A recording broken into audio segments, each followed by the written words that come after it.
Bienvenue dans Zéro à Héros en SEO, un format court de 5 à 10 minutes, sans montage, sans filet, sans réécoute.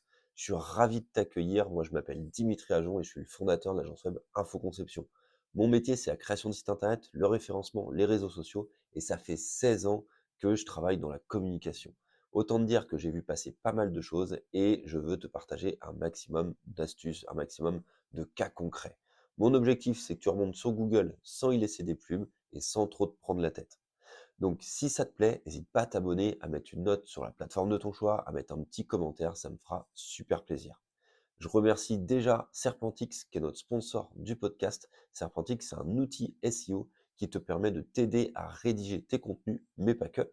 Il fait plein de choses pour remonter sur Google. Donc n'hésite pas à aller le tester.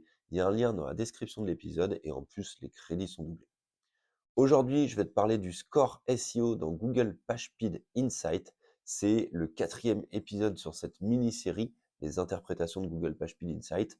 Et ben on est parti. Allez, c'est maintenant. Je me suis noté plein de petits trucs à te partager pour t'expliquer déjà comment obtenir le 100%, même si c'est pas ce qu'on vise, mais comment obtenir une bonne note sur cette partie SEO. Donc je rappelle, le score SEO, c'est un des 4 scores du Google PageSpeed Insights. Il y a l'accessibilité, les performances, les bonnes pratiques et enfin le score SEO.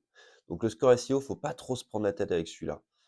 Bon, l'objectif, c'est de dépasser les 90, d'être entre 90 et 100 pour avoir une bonne note et faire plaisir à Google.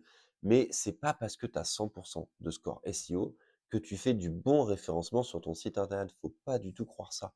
Ça va tellement plus loin que ce que la note de Google va te donner. La note de Google, elle te donne juste, à vérifier si tu as les choses essentielles qui sont présents sur ton site internet et j'insiste bien, qui sont présents, mais pas forcément optimisés. Je vais te donner des exemples, tu vas voir, ça va être plus concret. Alors sur quoi elle se base, cette note de score SEO? Elle va se baser sur le fait que tu aies la présence d'une balise title et métadescription, sur la page que tu viens de tester. Donc encore une fois, quelle est la présence de la balise? Ça ne veut pas dire que la balise, elle est super bien optimisée, elle est bien écrite et qu'elle va faire la différence par rapport aux concurrents. Google, il va juste vérifier que dans ta programmation, il y ait la balise title et qu'il y ait la méta description. Google va vérifier aussi que ta page, elle est indexable, c'est-à-dire que les moteurs de recherche peuvent l'explorer et que le moteur de recherche a le droit de l'enregistrer. Donc c'est pas pour autant que ta page, elle est bonne en qualité, qu'elle est hyper design et tout ça, mais en tout cas, il va vérifier qu'il peut l'indexer. Google va également vérifier que tu as des balises alternatives sur tes images, que tu as bien la présence des balises. Encore une fois, il vérifie que les balises sont présentes, mais il vérifie pas le contenu des balises et on ne sait pas si ce que tu as indiqué est optimisé et cohérent. Google, il va vérifier que tous les liens que tu as dans ta page, ils sont bons, les liens internes, donc qui pointent vers d'autres pages, que tu as des liens et qui sont bons et qui renvoient pas vers des pages d'erreur.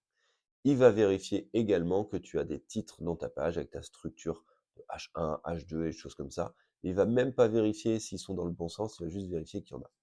Bref, tu vois que c'est très, très, très light sur l'interprétation de Google. C'est une interprétation, pardon, purement technique.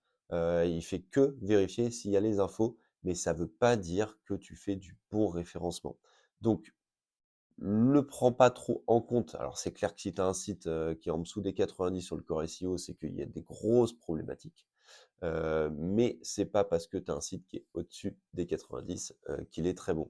Parce que encore une fois, je le répète, il prend en compte que la présence des éléments. Il va pas vérifier si, l'intention de recherche, il va pas vérifier le mot-clé sur lequel tu veux te positionner, il va pas vérifier, la qualité de ton contenu, il va pas dans cette partie-là vérifier le design, il va pas vérifier la réputation de ton site web, il va pas vérifier plein, plein, plein, plein, plein de choses qui sont essentielles au référencement naturel.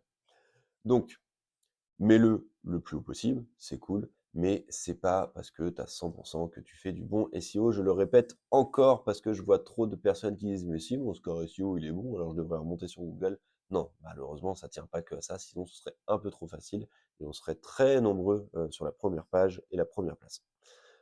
Voilà ce que je pouvais te dire, sur la partie SEO, de Google PageSpeed. C'est un épisode court, j'en conviens. J'espère que tu as tout, compris.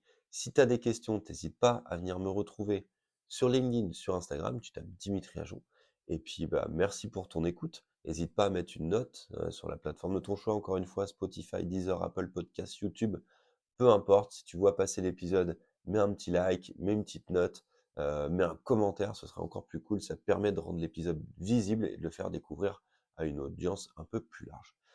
Voilà, je te souhaite une belle journée. Prends soin de toi SEO. Ciao!